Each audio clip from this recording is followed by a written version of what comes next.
in the beginning, because of the thought that was in my mind when I first sat to meditate, I saw them as like a dead person that was really smart. And as time has gone on, I'm realizing that they are infinite intelligence and that they are as broad or as deep as the question that is being asked.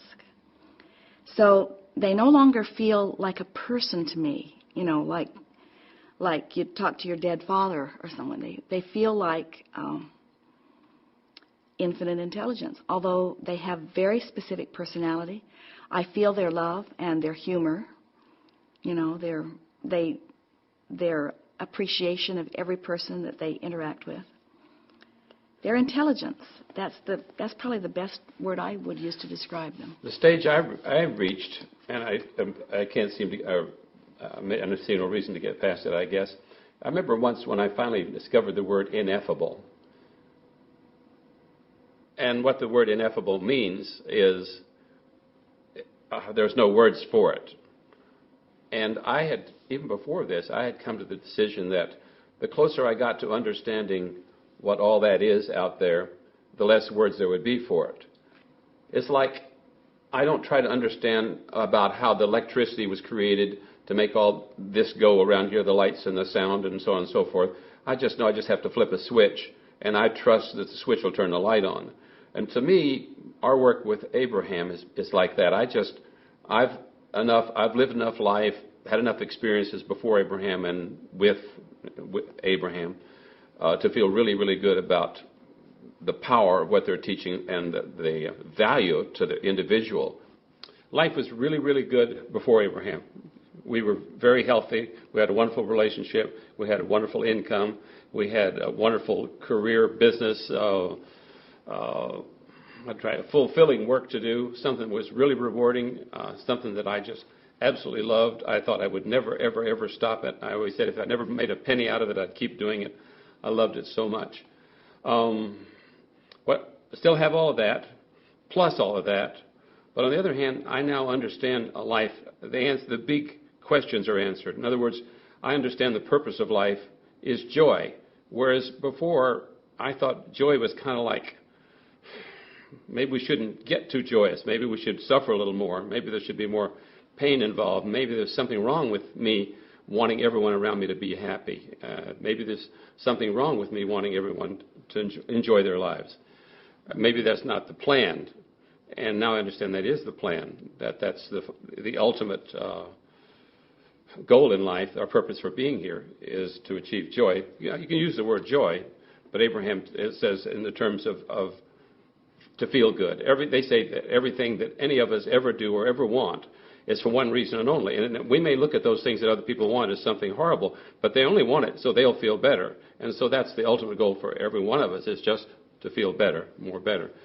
I understand that now. I never understood that.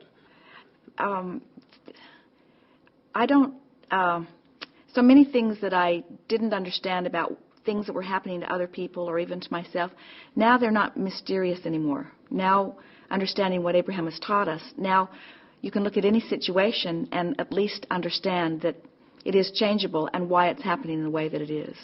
So that's the biggest thing for me. And I'm not afraid of dying anymore. I'm not afraid of death. I'm not afraid that I've done something inappropriate that's going to cause me to be punished. I'm not worried that I wasn't part of the right organization and I didn't learn the right rules, or didn't follow the rules that I learned. So I feel free. I've learned also how to back out of any situation psychologically or mentally or however you want to put it fast, so nothing gets up ahead of steam that causes any problems in my life.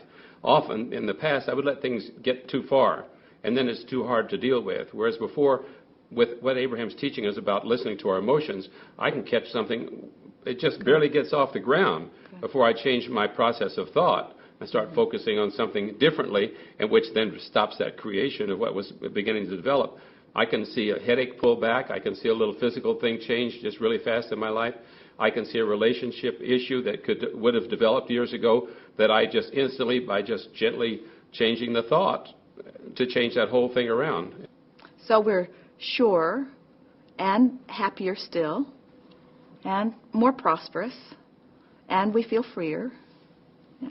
And I'm extremely fulfilled. Yeah. We'd like to ask Abraham to come and speak to us. Okay. It just takes a few seconds. I won't move much.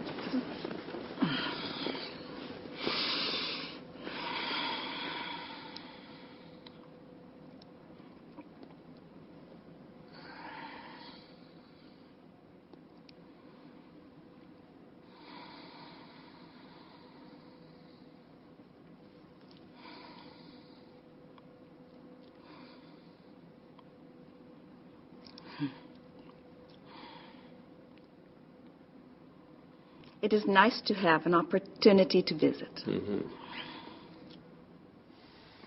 Well, I have some questions for you, and the first question I want to ask is, how can we believe this? How can we believe that one person can close their eyes and concentrate, and suddenly there's someone else there? Help me with that. Well, we would rather that you believed something even more than that, and that is that not just one person can do that, but all persons can and do. You are all extensions of source energy. And so you could never separate yourself from the stream of consciousness that is really you. It is just that many of you have formed such barricades or separation. You see yourself so separately. And when you release those barriers and allow who you really are to begin flowing, that's when your life really becomes fun. You cannot separate yourself from that which you really are.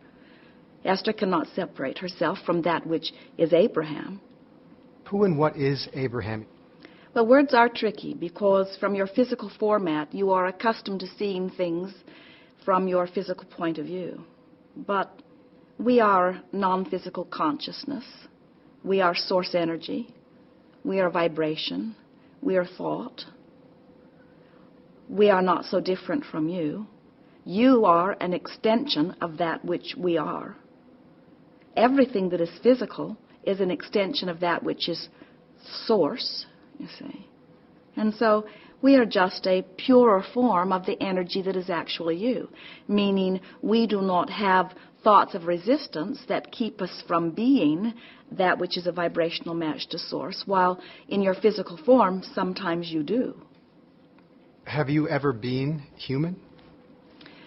Well, the question has a misunderstanding at its basis that we want to clarify first, and that is to say that everything that is physical is an extension of that which is non-physical. Physical friends often look at life from their physical format and they think, well, it's either dead or alive, so it's either physical or non-physical, when in reality it is always non-physical, and sometimes that non-physical focus is focused into the physical. So the question, have you ever been physical, implies that we are not right now physical, while Esther and Jerry and you and so many others are the physical extension of that which we are.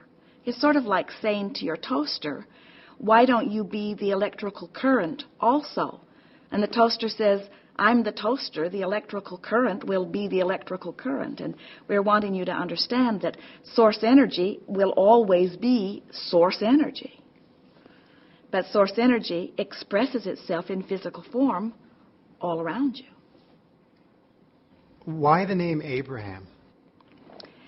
The process that Esther uses to interpret for us is a process where she receives blocks of thought, sort of like downloading to a computer, if you will, like radio signals. And Esther receives the block of thought at an unconscious level and then finds, also at an unconscious level, the physical word equivalent. So even the label Abraham was a label that Esther fashioned at an unconscious level because it was the best descriptive word that explained easily in one label, like you want your names to be, that which we are. In other words, we are at the heart of every religion that exists. We've been around for a very long time, and so it was just the best name. It also puts us first in the phone book.